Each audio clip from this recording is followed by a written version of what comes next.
Welcome to Talk and Tactics, and the big game of the weekend was between the All Blacks and the Springboks. Now, I've taken a clip here on the 61st minute of the game. I think that's when the whole momentum of the game swung heavily towards the All Blacks, away from the Springboks, because of a comedy of errors from the Springbok side. Take a look here.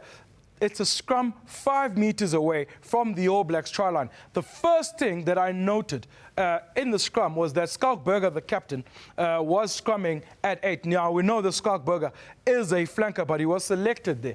And another thing that you must note is that Warren Whiteley, who is a number 8, who had just come on for Francois Lowe, is scrumming at flank. Now, the reason why I note that is that when the scrum goes on, the Springboks dominate the All Blacks, but because of anxiety and perhaps a lack of experience from Skalkberger, he picks up the ball way too early when we could have got a pushover scrum. He gets tackled. Following that, Vincent Koch also gets tackled in front of the try line, knocking the ball on, and the All Blacks get out of jail there. Take a look here. The Springboks are dominating the All Blacks, charging towards the try line. Skalkberger picks it up. He gets tackled, and Vincent Koch comes out of that scrum holding his ribs, broken ribs, mind you, standing at first receiver. He knocks the ball on.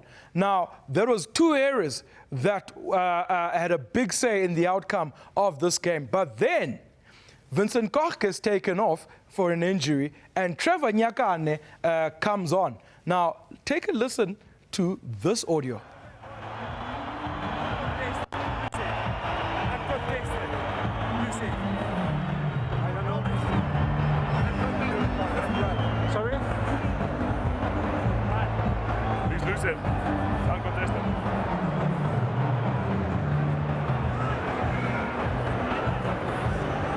Ankle set.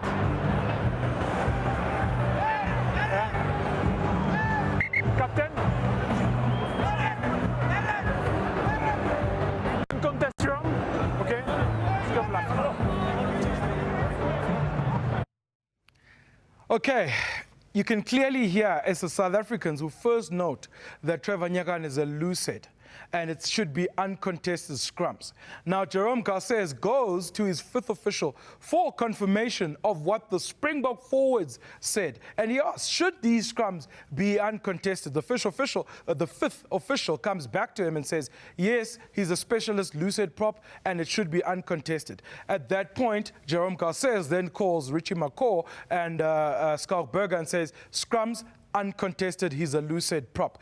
Now, the law states that when you pick a squad of 23, you have to have 2 specialist loose head props and 2 specialist tight head props. But when it comes to a situation of uncontested scrums, the law from World Rugby says the referee shall order uncontested scrums when 1. A front row player is required to be replaced if, having made inquiry of having confirmed with the captain of the team, or such other person nominated by the club as the manager or other person responsible for the team, there is no suitably trained and experienced front row replacement who started the match or from the nominated replacements. Now, in my humble opinion, Trevor Nyakane is a suitably trained tight head prop and is an experienced tight head prop. He's actually scrummed at tight head prop for the Springboks. He also scrummed a bulk of the Super Rugby season at tight head for the Bulls. Now, there's a couple of problems with having Trevor Nyakane not scrum at tight head and having the scrums as uncontested. The first thing that you must note here is that Malachi Fekitoa, who was going to scrum at flank, gets summoned by his captain, Richie McCaw. Richie tells him to go back to the backline. Now, we were going to have 1 guy less in the All Black backline. Bearing in mind, Whitelock had just received a yellow card, so we're playing 14 against 15 men. And now, when it's uncontested, you don't have to have 8 men in your pack. And I'll carry on playing the clip there. As you see, Richie tells Malachi Fekitoa to go on. And now the scrum is officially uncontested. So when they do pack down, here's another issue that you'll find here. Skalkberger is now standing at flanker. And now Warren Whiteley is standing at number 8. Why not do that before when it was contested scrums? And furthermore, if the scrums are uncontested, why put on a prop?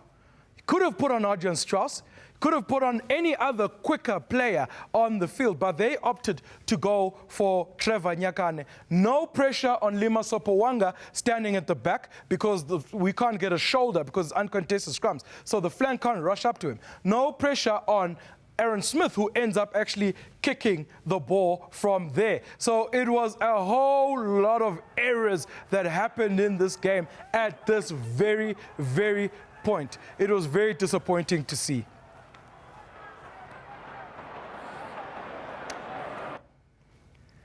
And that's all that we have here on today's edition of Talk and Tactics.